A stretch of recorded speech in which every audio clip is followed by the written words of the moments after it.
So we have all heard people about shooting uh, break barrel air rifles at long distances, right? Typically, I don't go past 50 yards. But after today, it kind of changed my perspective on how much power these things actually got, even out to 126 yards is where I'm doing today. And these little targets that you're looking at on my video screen, it is the targets that I use to practice for 22 NRL. And I do have a little bit of wind out today, so it was kind of odd. I kept aiming at the far right spinner on the bottom, and almost every time it was hitting the one on the left, right next to it. And there is some wind, and I got some misses, but surprisingly, I actually made more than just a few hits at that distance. And I'm shooting from my garden chair with a Vanguard tripod, just adjusted up to just comfortable enough to hold a rifle and take my shots. But look at the amount of energy this rifle has at these distances.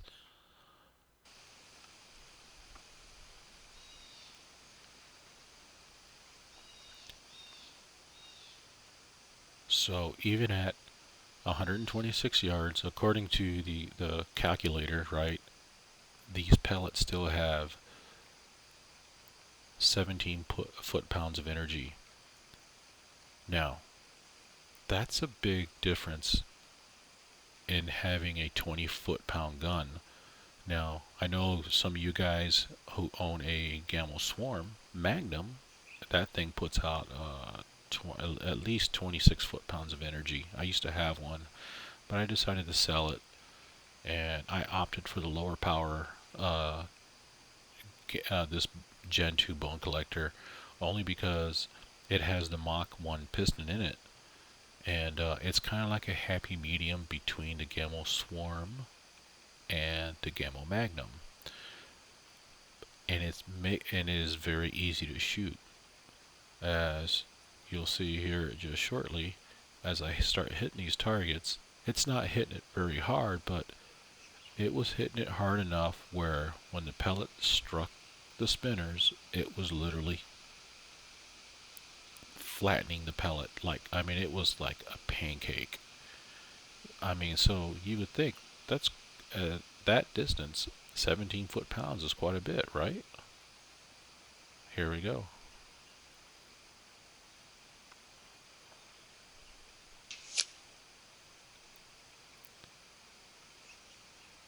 And that was my first miss. I got a few more, but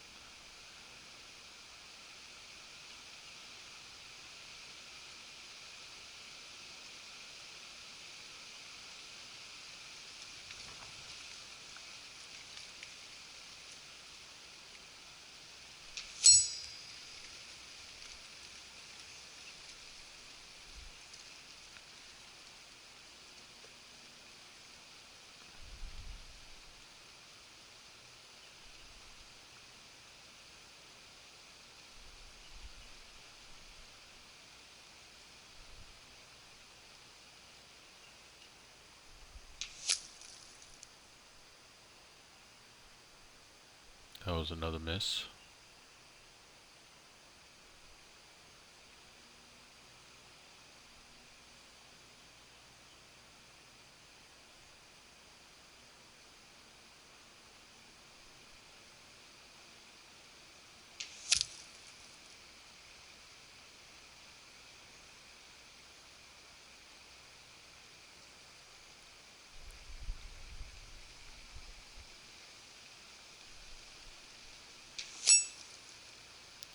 That was a nick. However, at that distance, you can totally hear the pellet. It's zipping along pretty quickly.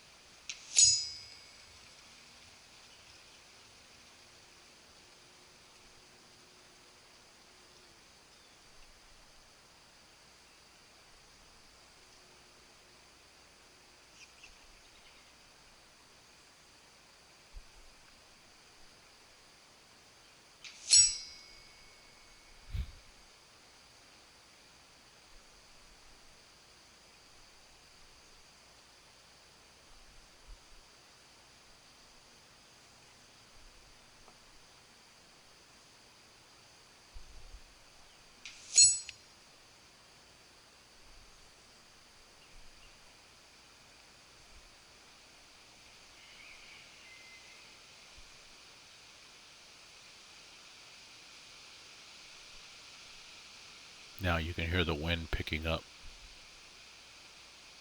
just a little bit.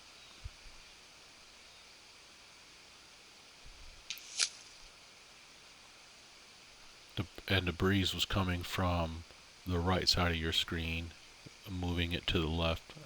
Either way, I kept aiming at the last spinner the entire time, and it never once did I hit what I was aiming at. It'll always hit the one on the left, but like I said, the wind is just a constant steady breeze, and I think it's just making it drift all the way to the left, and that's almost pretty close to 3 inches. Meanwhile, while there's no shots being fired, I'm actually reloading and gonna make another attempt to do another 10. And I think I kind of wasted some ammo or some shots at some spinners that I have at 50 yards. I was just checking to make sure, and you can kind of hear it in the background as I take my shots at the 50-yard spinners, and it hits it pretty hard. It makes quite a bit of noise. You might hear it in the background, like I said. Just give me a moment. It should be coming up here in about another 5 to 8 seconds.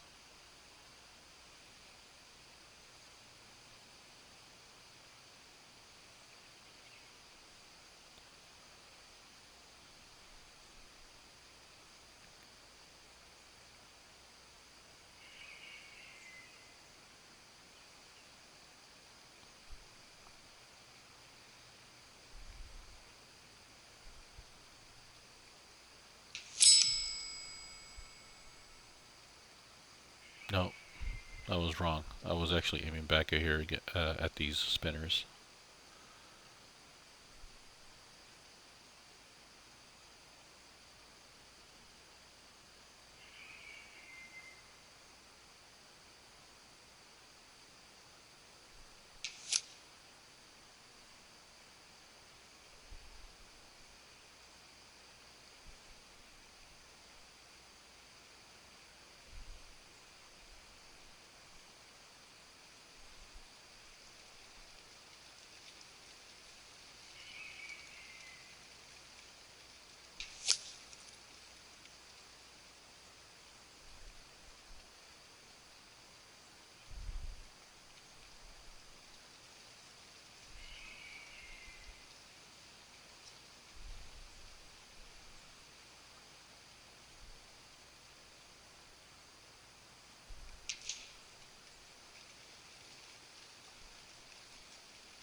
That was one of them.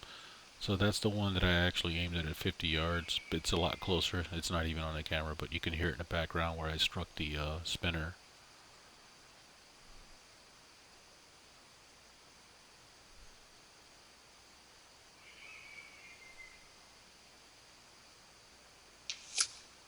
Now I'm making my attempt back this way again.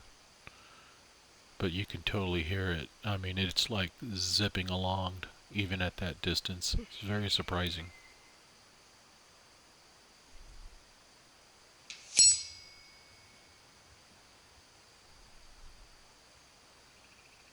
And these are a lot thicker spinners too.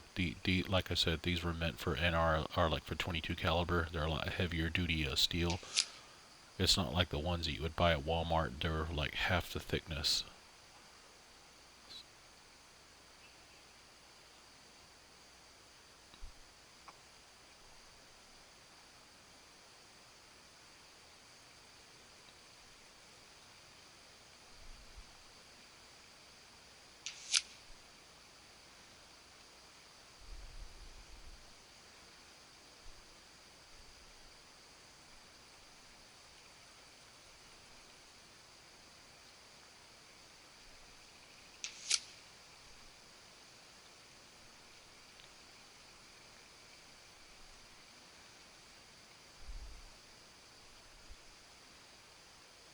And that was the end of it. And like I said, it's pretty impressive to go at that distance and find out what that pellet is actually capable of doing. at 126 yards. And I'm gonna try to post a picture of what it looks like at that distance when it hits it.